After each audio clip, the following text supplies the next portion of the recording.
अस्सलामुअलैकुम, welcome back with another video.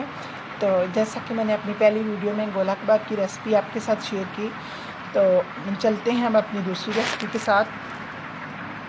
दूसरी हमारी जो रेसिपी है ना, उसका नाम है मटन करी। अच्छा, ये जो रेसिपी है ना, ये इंडिया में इतनी पॉपुलर है कि ये अगर हम उधर जाएँ तो फिर हमें पता चले। बेसिकली जो हम जब सीखते हैं ना, तो हम पाकिस्तानी डिशेज़ हमें नहीं सिखाई जाती। पाकिस्तानी, उसके बाद बंगाली, इंडियंस, इटालियन, तुर्किश और पता नहीं कौन कौन सी। अच्छा, हम सारी नहीं सीखते, लेकिन जो इनमें पॉपुलर होती हैं हमें वो सिखाई जाती हैं।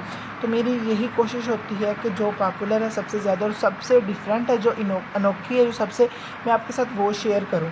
अच्छा, जो ये मटन करी की रेसिपी है ना, बहुत मज़े की है। और चूँकि मटन अब आम हो गया है हर घर में ईद की वजह से, तो इस वजह से ये रेसिपी आपके साथ शेयर कर रहा हूँ। तो चलते हैं अपनी रेसिपी की तरफ। सबसे पहले आपने करना ये है कि 1 kg मटन के पीस करने हैं, छोटे छोटे, लाइक जितने आपको पसंद है उतने कर लें।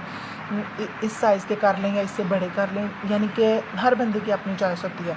अच्छा, 1 kg मटन पीस हमने लेने हैं। उसके बाद 2 मीडियम अनियन को हमने चॉप कर लेना। अच्छा, चॉप मैंने आपको पहले भी वीडियो में बताया था कि ये जो रेसिपीज़ हैं ये हमारे टीचर्स ने हमें दी हैं। ये आज तक हमने किसी के साथ शेयर नहीं की, लेकिन अब यानी कि हम आपके साथ ये शेयर कर रहे हैं। तो प्याज को आपने काटना नहीं है, ना ही ब्लेंड करना है। आपने उसको ना 2 मीडियम साइज़ के अनियन है उसे चॉप कर लेना।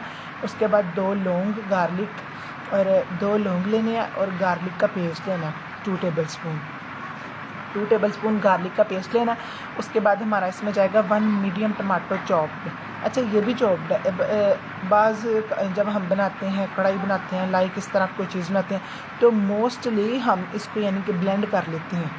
तो ब्लेंड नहीं करना है, इसके छोटे छोटे आप टुकड़े कर लें, चॉप कर लें। उसके बाद 1 टीस्पून ग्रेटेड जिंजर जाएगा इसमें। 1 टेबलस्पून करी पाउडर जाएगा। ये इजीली ना अवेलेबल है पंसार की दुकान से। उसके बाद 1 टीस्पून टर्मरिक पाउडर जाएगा, यानी कि हल्दी जाएगी। उसके बाद 1 टीस्पून रेड चिली पाउडर जाएगा इसमें, और 1 टीस्पून गरम मसाला पाउडर जाएगा, और साल्ट टू टेस्ट। और फिर इसके बाद इसमें जाएगा 2 टेबलस्पून ऑयल और 2 cup water, fresh coriander for garnish. अच्छा, अब आपने शुरू से नोट किया होगा कि 1 kg हमारा मटन है, लेकिन जो इसमें मसालों की मिकदार जा रही है वो 1 टीस्पून क्यों जा रही है? क्योंकि बेसिकली जितने भी मसाले हैं वो 1 टीस्पून जाएंगे। तो यही इन रेसिपीज़ जो होती हैं इनकी खासियत होती है, बाज़ में ज़्यादा जाता है, बाज़ में कम जाता है। इन मसालों की बिना पर हम कंपटीशन जीत के आते हैं, हमें इनका नहीं पता होता। तो रेसिपीज़ के हिसाब से हमने यानी कि मसाले यूज़ करने होते हैं। अब इसकी इंस्ट्रक्शन सुन लें आप। Marinated the mutton with ginger garlic and curry powder for 30 minutes. इसको 30 मिनट्स के लिए मैरिनेट कर देना। अब एक पैन में हमने ऑयल को यानी कि प्री हीट कर लेना। अब टमाटर का जो पेस्ट है एंड मैरिनेटेड मटन है उसमें हमने ट्रांसफ़र कर देना। अब देखें, इधर आप ये बात समझ लें, लाइक जब हम ऑयल गरम करते हैं तो हमारा सबसे पहला स्टेप होता है कि हम जिंजर गार्लिक का पेस्ट ऐड करते हैं और साथ में अनियन ऐड करते हैं कि हम इसका तड़का भून लें। इस तरह बिल्कुल नहीं करना। ऑयल आपने प्री हीट करके उसमें जो मैरिनेटेड हमारा मटन है वो शामिल करना है।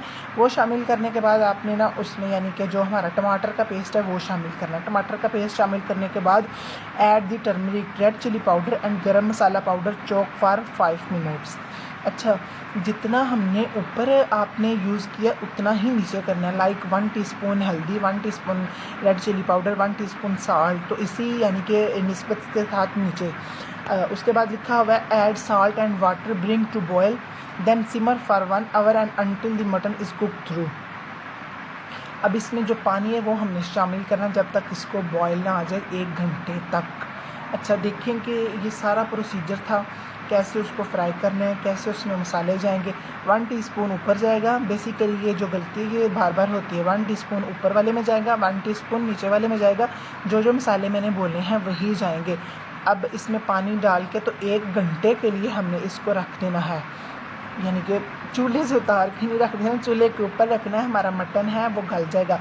Garnish with fresh coriander and serve with rice और रोटी। अच्छा, इसको गार्निश करें फ्रेश कोरिएंडर के साथ। अब इसको आप सर्व कर सकते हैं रोटी के साथ, राइस के साथ। मटन करी की हमारी ये रेसिपी इतनी मकबूल और इतनी मज़े की बनेगी, इतनी मज़े की बनेगी अगर आप ट्राई करेंगे तो। अगर आप ट्राई नहीं करेंगे तो फिर मज़े की नहीं बनेगी, फिर तो मेरी बातें भी आपको मज़े की नहीं लग रही होंगी। तो इंशाल्लाह ट्राई किया करें।